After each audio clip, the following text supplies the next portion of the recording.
የአማራ ፋኖ ኃይል በውጫሌ ዙሪያ በተደረገ ተጋድሎ ከ40 በላይ የመንግስት የጸጥታ ኃይሎችን በመደምሰስ ድል ተቀዳጅቻለሁ በማለት ገለጸ።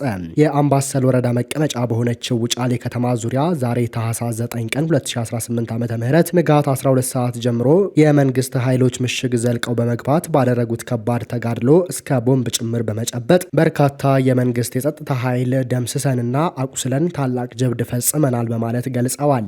አክለውም በተጋድሎ ውጫሌ ከተማ ቁንጥሮ ላይ በተመሳሳይ የመንግስት የጸጥታ ኃይሎችን ሁሉ ደምስሰው በመግባት ትልቅ ጀብድ የፈጸሙ ሲሆን ከ40 በላይ የጠላት ኃይል ሙትና ቁስለኛ አድርገው ለጊዜው ቁጥሩ ያልታወቀ የነፍስ ወከፍ ክላሽና የተለያዩ ተተኳሾችንም ማርከናል በማለት አሳውቀዋል። መንግስት ከተለያዩ የሀገሪቱ አካባቢና የኦሮሚያ ልዩ ኃይል ጨምሮ አፋፍሶ ሲመጣ በምድር በሜካናይዝድና በአየር ኃይል ጄትና ድሮን ከፍተኛ ድጋፍ ሊደረግለት ቃል ተገብቶለት ወጥቶ ውጊያ እያደረገ ያለ ሲሆን አየር ንብረቱ ለድሮን በማይመችበት በደመና ጊዜ ወኔው ጠፍቶበትና ውጊያ ከብዶት በጅምላ እየተደመሰሰና እየተማረከ ይገኛል በማለት የአማራ ፋኖ ኃይል አሳውቋል። በተያያዘ መረጃ ታፍነው ወደ ማሰልጠኛ ቦታ ሲሄዱ የነበሩ የአማራ ክልል ህጻናት የፋኖ ኃይሎች መያዛቸውን ገለጹ።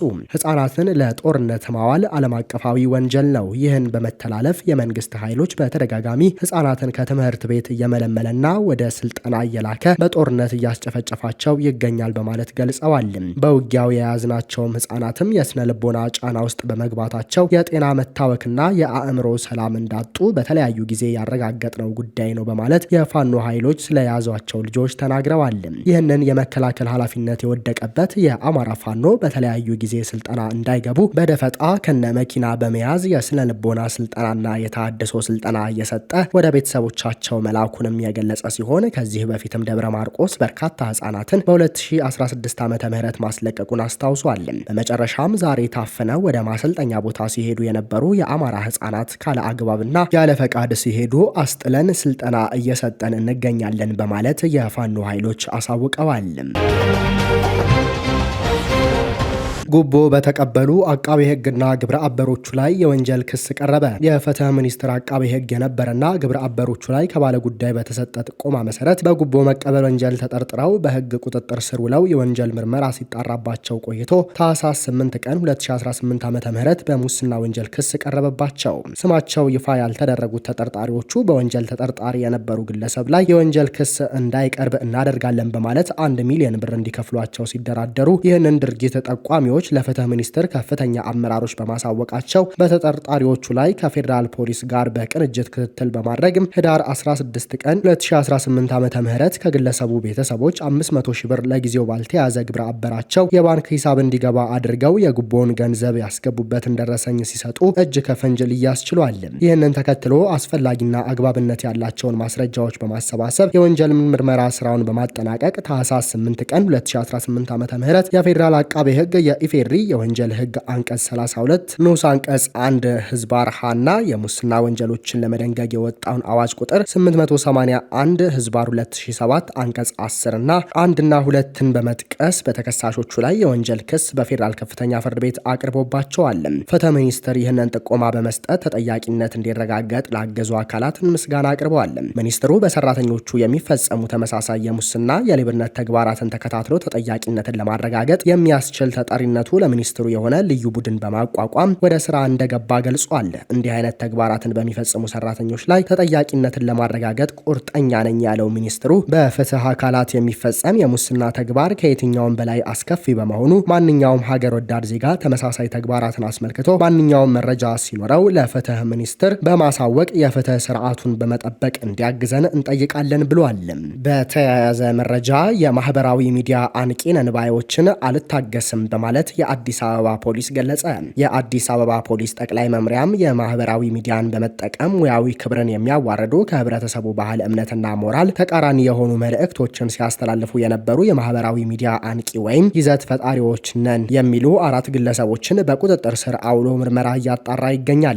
የመጀመሪያዎቹ ተጠርጣሪዎች ዛሃራ መሐመድና ፈቲያ ኤልያስ የተባሉት ነዋሪነታቸው በቦሌ ክፍለ ከተማ ወረዳ 12 ልዩ ቦታው ቦሌ ቡልቡላ ሲሆን የቲክቶክ ፕላትፎርምን በመጠቀም የሀገሪቱን ባህል፣ ወግ፣ እምነትና ሞራል በማይመጥን መልኩ ኢሉሚናንቲ ወይም የሰይጣን ማህበርተኞች አባላት ነን፣ እኛን ምሰሉ፣ በርካታ ገንዘብ ታገኛላችሁ የሚሉ መልእክቶችን ሲያስተላልፉ በቁጥጥር ስር ውለዋል። ሶስተኛው ተጠርጣሪ ደግሞ ለታ ደረጀ ተስፋ የተባለ ነዋሪነቱ በንፋስ ስልክ ላፍቶ ክፍለ ከተማ ወረዳ 04 ልዩ ቦታው ጀሞ 3 የሆነ የተከበረውን የመምህርነት ሙያና የመምህራንን ክብር የሚያንቋሽሽ መልኩ ተንቀሳቃሽ ምስሎችን እየሰራ በቲክቶክ ፕላትፎርም ሲያሰራጭ በቁጥጥር ስር ሊውል ችሏል።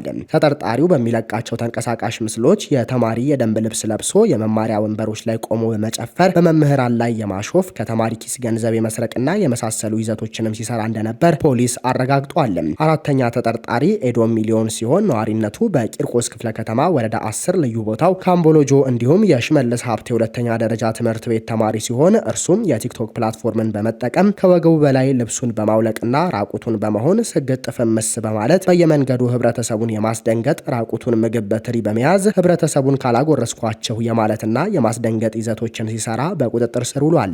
ፖሊስ በቁጥጥር ስር በዋሉ ግለሰቦች ወይም የማህበራዊ ሚዲያ አንቂ ወይም ይዘት ፈጣሪዎች ነን በሚሉ ግለሰቦች ላይ ተገቢውን የወንጀል ምርመራ ስራ የጀመረ ሲሆን በቀጣይም ተመሳሳይ ድርጊት ውስጥ የሚገቡ የማህበራዊ ሚዲያ አንቂ ነን ባዮችን እንደማይታገሰም የአዲስ አበባ ፖሊስ ጠቅላይ መምሪያ ያሳስባል። በቻይና በእስር ላይ የምትገኘው ኢትዮጵያዊት ናዝራዊት አበራ ካለችበት አስቸጋሪ ሁኔታ አንጻር ሁሉም በጠንካራ መንፈስ ላይ እንደምትገኝና የቅጣት ማቅለያ ይግባኝ በሂደት ላይ መሆኗን ቤተሰቦቿ አስታወቁ። ከቅርብ ቤተሰቦቿ የተገኘው መረጃ እንደሚያመለክተው ቀደም ሲል ተላልፎባት የነበረው የሞት ቅጣት በይግባኝ ወደ ዕድሜ ልክ እስራት መቀየሩ የሚታወስ ሲሆን በአሁኑ ወቅት ደግሞ ይህንኑ የዕድሜ ልክ እስራት ሌላ የይግባኝ ጥያቄ ቀርቦ ክትትል እየተደረገ ነው። ይህ አዲስ የይግባኝ ሂደት ለቤተሰቦቿ ትልቅ ተስፋ እንደፈጠረላቸው ተገልጿል። ናዝራዊት በእስር ላይ ብትሆንም ጊዜዋን ዝም ብላ እያሳለፈች አለመሆኑ ተሰምቷል። ቤተሰቦቿ እንዳረጋገጡት ባላት የእንግሊዝኛ ቋንቋ ክህሎት ለሌሎች እስረኞች ትምህርት እየሰጠች ሲሆን በዚህም በእስረኞች ዘንድ ተወዳጅነትን አትርፋለች። በተጨማሪም ናዝራዊት በቻይንኛ ቋንቋ የመጀመሪያ ዲግሪዋን እንደያዘችም ቤተሰቦቿ ጠቁመዋል። በቅርቡም የናዝራዊት እህቶች እንዲሁም ፓይለት ወንድሟ ወደ ቻይና በመጓዝ እስር ቤት ድረስ በመሄድ በአካል አይተዋት ተመልሰዋል። ይሁን እንጂ አንዳንድ የማህበራዊ ሚዲያ ተጠቃሚዎች ያልተረጋገጡና ከእውነት የራቁ መረጃዎችን በማሰራጨት በቤተሰቡ ላይ ከፍተኛ ድንጋጤ እየፈጠሩ በመሆኑ ህብረተሰቡ ከተጣሩ ምንጮች ብቻ መረጃ እንዲወስድ ቤተሰቧ ጥሪ አቅርበዋል በማለት ያስነበበን ዘሀበሻ ነው። ግዙፍ የሱዳን የኤሌክትሪክ ኃይል ማሰራጫዎች ላይ በተፈጸሙ የድሮን ጥቃቶች ምክንያት በትልልቆቹ የሱዳን ከተሞች ውስጥ መጠነ ሰፊ የኤሌክትሪክ ኃይል አቅርቦት መቋረጥ መከሰቱ ተዘገበ። የኤሌክትሪክ ኃይል አገልግሎት የተቋረጠባቸው ከፈጥኖ ደራሽ ኃይሉ ጋር እየተፋለመ ያለው የሱዳን ጦር ሰራዊት የሚቆጣጠራቸው ዋና ከተማዋ ካርቱምና የጀነራል አልቡርሃን መቀመጫ የሆነችው የወደብ ከተማዋ ፖርት ሱዳን ናቸው። የአይን እማኞች እንደተናገሩት በሱዳን ጦር ኃይል ቁጥጥር ስር በምትገኘው ምስራቃዊ ናይል ግዛት ውስጥ በምትገኘው አትባራ ጥቃት ከተፈጸመ ባቸው የኤሌክትሪክ ኃይል ማሰራጫ ማዕከላት ከፍተኛ የእሳት ነበልባልና ጭስ አይተዋል።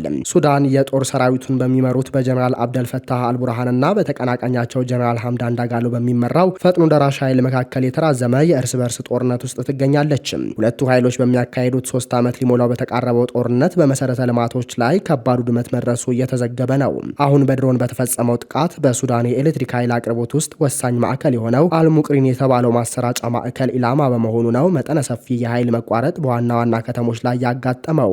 አንድ የሱዳን መንግስት ባለስልጣን ለፈረንሳይ ዜና ወኪል ኤኤፍፒ እንደተናገሩት በኃይል ማሰራጫው ማዕከል ላይ የመጀመሪያው ጥቃት ከተፈጸመ በኋላ እሳቱን ለማጥፋት የሞከሩ 2 ሰዎች ህይወታቸው ያለፈ ሲሆን ሌሎች በርካታ ሰዎች ደግሞ ሁለተኛው ዙር ጥቃት በተፈጸመበት ጊዜ ጉዳት ደርሶባቸዋል። ጥቃቱ የተፈጸመው ወሳኙ የሱዳን ኤሌክትሪክ ኃይል ማሰራጫ ማዕከል አልሙርቂን በሚያሰራጨው የኤሌክትሪክ ኃይል የሚገኘው ከሀገሪቱ ትልቁ የውሃ ኃይል ማመንጫ ጣቢያ ነው። ማዕከሉ ኤሌክትሪኩን ወደ በርካታ ቁልፍ የሱዳን አካባቢዎች የሚያሰራጭ በመሆኑ የደረሰበት የድሮን ጥቃት ያስከተለው ጉዳት ውጤቱ በብዙ ቦታዎች ላይ ኃይልን በማቋረጥ ከፍተኛ ጉዳት ያደርሳል። በጀነራል ዳጋሎ የሚመራው ፈጥኖ ደራሽ ኃይሉ በሱዳን ጦር ሰራዊት ቁጥጥር ስር ባሉ በርካታ አካባቢዎች በሚገኙ የሰላማዊ ሰዎች መገልገያ የሆኑ መሰረተ ልማቶችን በተደጋጋሚ ኢላማ በማድረግም የድሮን ጥቃት ይፈጽማል ተብሎ ይከሰሳል። ከዚህ ቀደም በካርቱምና በሁለተኛዋ ከተማ ፖርት ሱዳን አውሮፕላን ማረፊያዎች ጨምሮ በርካታ ኢላማዎች በድሮን መምታ መመታቱን መግለጹ ይታወሳል። ፈጥኖ ደራሽ ኃይሉ በጦር ሰራዊቱ ተሸንፎ ከዋና ከተማዋ ካርቱም የወጣ ቢሆንም ሌሎች ወሳኝ የሱዳን ግዛቶችን ባለፉት ወራት ተቆጣጥሮ ይዞታውን እያሰፋ ነው። በመጪው ሚያዝያ 3 ዓመት በሚሞላው የሱዳን የእርስ በርስ ጦርነት ምክንያት በ10 ሺዎች የሚቆጠሩ ሰዎች መሞታቸውና 12 ሚሊዮን ሱዳናውያን ለመፈናቀል መዳረጋቸው ተዘግቧል። በተጨማሪም ጦርነቱ የእርዳታ አቅርቦትን በማደናቀፉ በተለያዩ የሱዳን ክፍሎች ውስጥ ረሃብ ሊከሰት ይችላል በማለት ዓለም አቀፍ ተቋማትና የረድኤት ድርጅቶች እያስጠነቀቁ ነው። ውድ የአርቲኤም ቤተሰቦቻችን ለሰዓቱ የነበረን የመረጃ ጥቆማችን ይህንን ይመስላል። ሰብስክራይብ በማድረግ ቤተሰብ እንድትሆኑ እየጋበዘን ቸር ተመኘንም።